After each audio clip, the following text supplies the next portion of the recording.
Long ago, before time wore down the mountains and the stars lost their shine, dragons ruled the skies, and fire shaped the fate of kingdoms. But power brings war.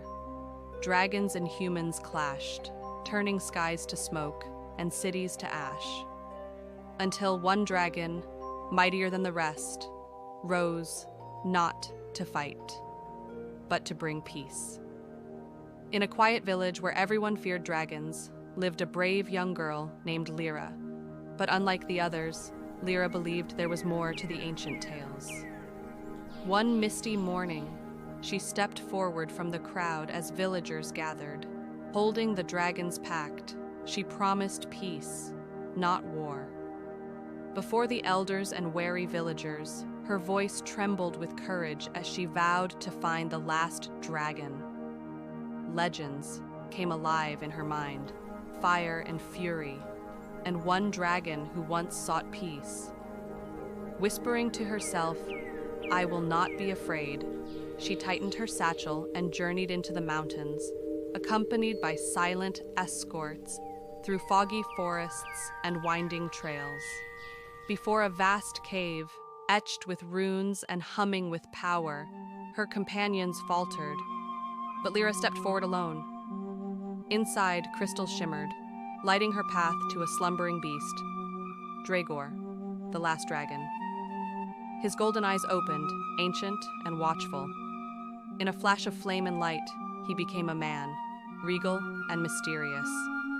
They stood face to face, wary but unbroken. Over days and nights, suspicion turned to understanding. By the flicker of magical fire, they shared stories.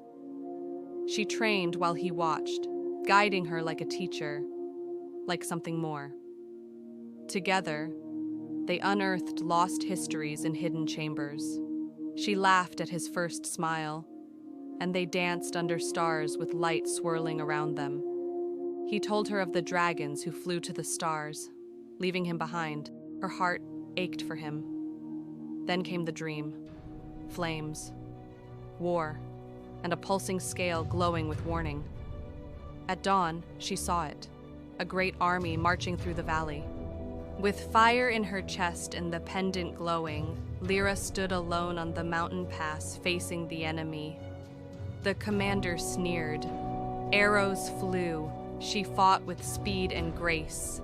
And just as hope dimmed, Dragor soared from the sky, fire lighting the battlefield.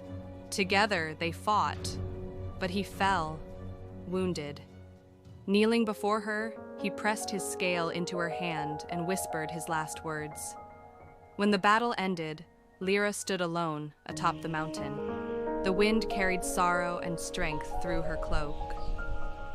At sunrise, with Dragor's scale around her neck and a silver cloak on her shoulders, Lira stood tall.